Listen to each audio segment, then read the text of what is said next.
It's been a really incredible year for rewriting women's stories. Mm, Every woman in the world can relate to being gaslit. mm, In the past, films told through patriarchal lenses have painted sort of this falsehood of female hysteria so mm, much that as an audience, we're almost conditioned to expect women to descend into madness, to turn on mm, each other, mm. when combating infidelity, gaslighting, postpartum. But in this film, oh my goodness, your brilliant performance takes an empowering turn. So I'm curious, as both an actor and a producer on this project, what it meant to you to kind of reclaim that narrative. I mean, firstly, wow, thank you. Um, it's interesting because we wanted really to, Tom and I really wanted to make a film that people were really going to enjoy. They Mm, were going to enjoy the twist, they were going to enjoy the genre, but of course we had to have characters who you care about and relationships that feel real and believable and the building blocks so that when the perspectives start shifting the audience is thinking, whoa, okay, there are things that maybe we thought were true that aren't true, things that maybe are true that we thought weren't true. And when the lens is when the perspective is changed, what does that do to us? And what is it revealing really about us as viewers? Um, so it was interesting not coming in thinking about that necessarily as the overall goal, but certainly with the character of Annette. She is someone that is squished and she is isolated and she has made so many uh, compromises for her husband. And where we meet her, they live in a nice house. They live in, it's not terrible, but she does not work. So there is no real way out. And that's really the driving force for her staying in the relationship. She wants her kids to have a stable home, and there's no real way out. And she's obviously trying to find that at the beginning of the film with her job interview, but that gets derailed as so many things do. But I really wanted to maintain that feeling of her kids being the driving force for her to not be broken. So she's bruised and things are difficult and she's shamed in her home and then she's shamed in public.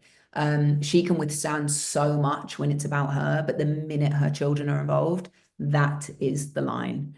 I remember having a conversation with my mum years ago and we were talking about what might drive a person to do something. And she said, honestly, the only time I think I'd be driven to do something violent would mm, be it involved me and my sisters. And I wow. always remember that thing. I don't have children, but that maternal instinct to protect the little babies that you've brought into this world. And Hiba, who plays Matilda Annette, what an amazing actor, an amazing child.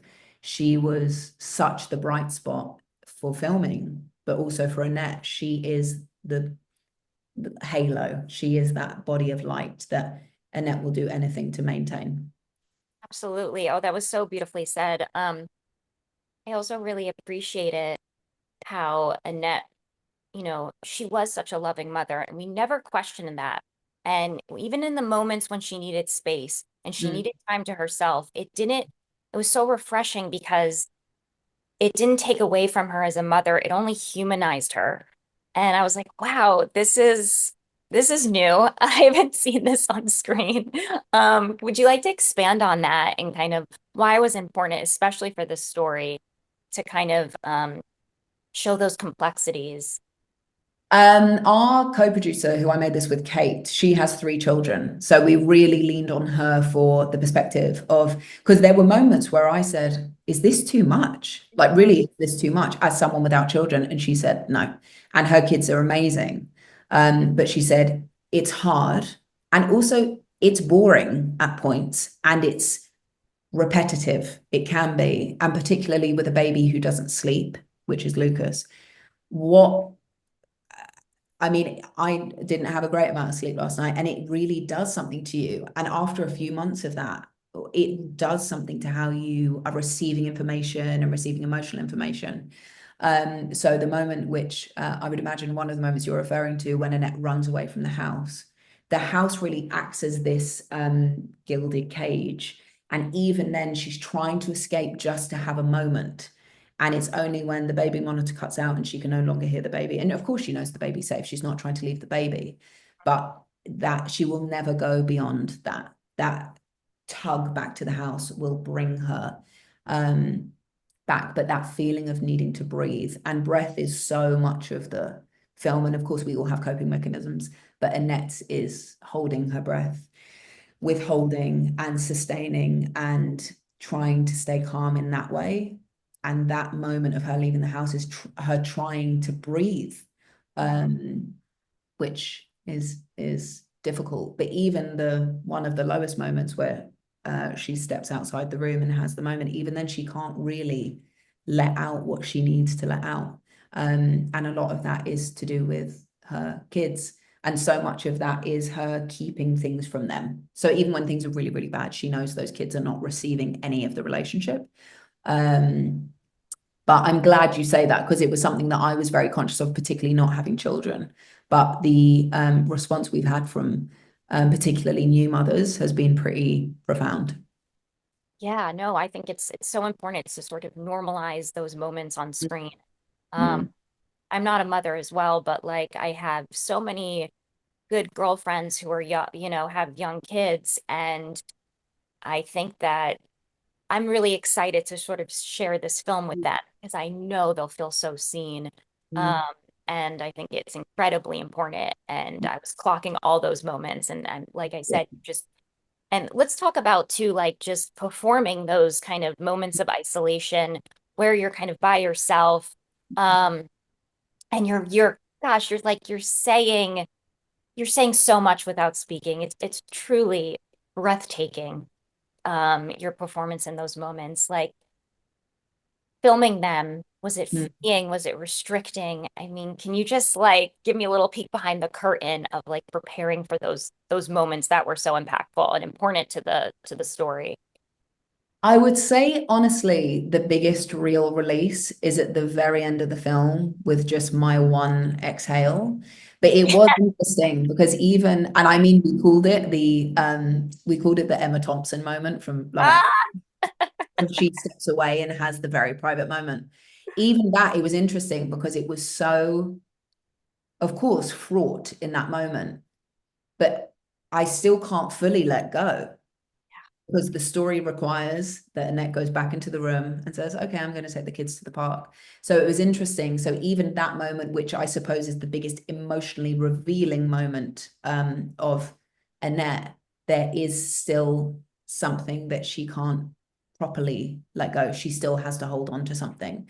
So it was interesting because I never, yeah, until the very end of the film, when lots of stuff has happened, I don't think, and to be honest, I feel like because we see so much unbroken sleep, and we also, the sound designers did the most amazing job, that the crying gets less as she gets happier. And, is that internal or is it external? And I feel like the end of the film, Annette will have the best night's sleep she's had in Oh years. yeah. Oh yeah, sitting there in that gorgeous black dress with the glass Yeah, of wine, and yeah, just it was one of the best endings I have seen in a really long time. And I was just like, eh, we're rooting for that type of ending, yeah, and then when yeah, we get it, it is so satisfying, and God, it feels so it's cathartic. I mean, it's yeah. like we're yeah, it's so cathartic. Well, before I let you go, this has been so wonderful. I could talk about this movie forever and ever. And I'm really excited to rewatch it now when you say Thank you. about the Yeah, sound design. yeah, Yeah. Um, I mean, obviously the film is so fresh. It's got such a feminist point of view, but it also plays homage to some really classic kind of yeah. noir psychological thrillers. Were there movies or performances that you revisited when preparing for the role to kind of get into that tone and Particularly for, I mean, something that Tom and I had seen that really resonated with us was Tully, with oh, Charlie One. yes. Amazing movie. Yep. That was something that we saw years ago and really resonated. And then Homecoming with Julia Roberts, and the way that that was filmed and the oppressive sort of nature of it. And then when Sam Yates, our director, and Laura Bellingham, our amazing DOP, came on, their real two biggest influences, I would say, were Hitchcock and John Demme. So certainly the shots with Jodie Foster where all of the other eye lines are as we are used to seeing them in movies. And then when people look at her, the eye line is incredibly close and it's incredibly oppressive and how people are seeing her versus how she's seeing the world. So that was really, Demi was probably the biggest inspiration for Sam and Laura. And a lot of the time I just came in and did what I had to do, and they captured it in such a way that it added so much to everything. And their work together and the way they shot the film was so specific and so tonal that so much of that feeling is really down to them. Oh, absolutely. That's so funny because I was thinking of Tully while I was watching Yeah. it. Yeah, such a good Yeah, film. so good. Yeah. Well, this was so delightful. Thank you so much for your time. And congratulations again on the And film. honestly, thank you for those comments. They are really wonderful. Oh Thank my gosh, you. well, it comes from the heart. So thank you.